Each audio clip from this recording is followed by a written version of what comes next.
Hello, and welcome back, adventurers. Get comfy as we talk about the places you do not want to miss when visiting Mordent. Situated above the natural sheltered harbour of Arden Bay, from a distance, Mordentshire appears to be at once as weathered and timeless as the waves themselves. Shore Lane runs along the waterfront in a long path of dark wooden timbers, with numerous stairways rising from the docks into the town proper. Construction in town is done mostly with the same dark timbers from which much of the dock area was constructed. The wood absorbs a great deal of weather as the year goes by, giving all of Mordentshire a perpetual smell of salty ocean air.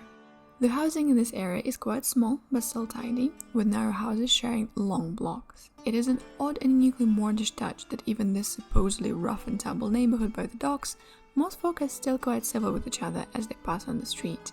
While strangers receive their share of cold glares, fear of common street crime remains relatively quiet. What crimes are conducted in this supposedly notorious area are the kind committed behind closed doors. In contrast to the dark neighbours closer to the bay, as one heads uphill near the edge of the cliffs that rise above Mordentshire inland, the business and residence get increasingly more expensive, until one at last arrives at the mayor's house, which heads back to the cliff itself. This district is the heart of Mordenshire's small but highly active upper class. I should note that Van Richten's herbalist shop, now maintained by his nieces, is found on the outskirts of this district. Another site of interest is the Chapel of Pure Hearts, where the faithful of Mordentshire gather to pay homage to Ezra, the guardian of the mists. A beautiful white chapel stands at the edge of town on a slight overlook, giving the locals some measure of hope and solace. Also prominent is the Weathermay family manor, Heather House. Unlike the deserted manor houses that dot the countryside, this one's stately old residence still retains its vitality. The only exception to this atmosphere is the famous house on the Griffin Hill, which sits on an inland bluff and watches the town like a silent, prudent sentinel. All manner of evil and horrifying stories are attributed to it, with each breaking down to a fairly simple tale. Unsuspecting visitors or residents move into the house, only to be subjected to all manner of horrors until they flee in terror, swearing never to return. It is thus surprising to know that only a small number of actual deaths are supposed to have occurred on the grounds, beginning with the tragic death of Lord Wilfred Godfrey's wife and daughter, and then his own suicide a year later. One arrives at the gates of the house on the Griffin Hill and realizes the intent of the original builder in constructing it on this precise spot. When the fog is low, one can stand at the top of the hill and gaze out all over all of Mordentshire below.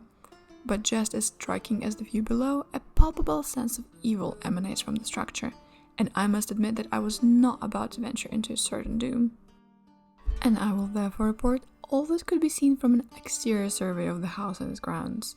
The front of the house most prominently features massive oaken double doors with a Godfrey coat of arms carved into massive relief with the engraving, "Pass through these doors and into history."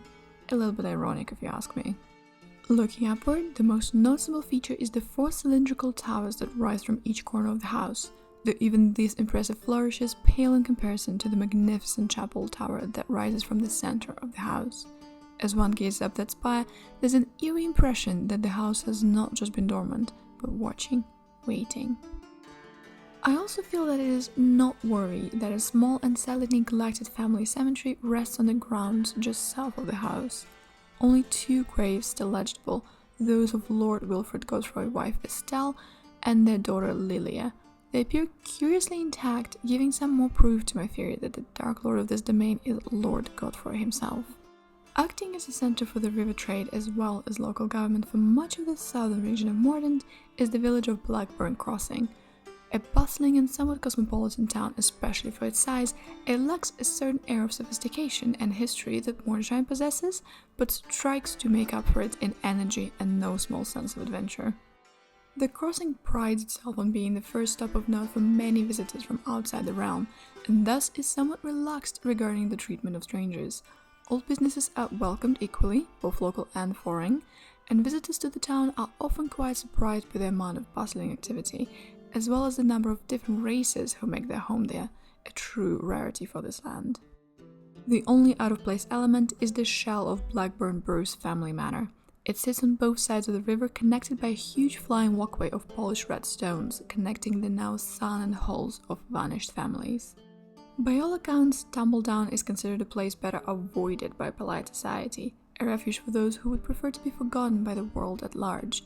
Situated in the heart of a lightless wood, Tumbledown is a place where much can be learned about topics too terrible to be discussed elsewhere, but I feel it only fair to remind my listeners that such stories of forgotten lore seldom come cheap.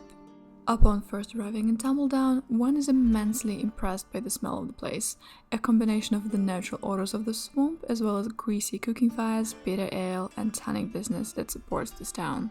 The real power in town belongs to the business owners, who meet in a council to make many important decisions on behalf of the town. While not outright oppressive, residents hesitantly express a certain amount of fear connected to disobeying this unofficial council, and cite previous residents who were driven from the area or even disappeared in the fog.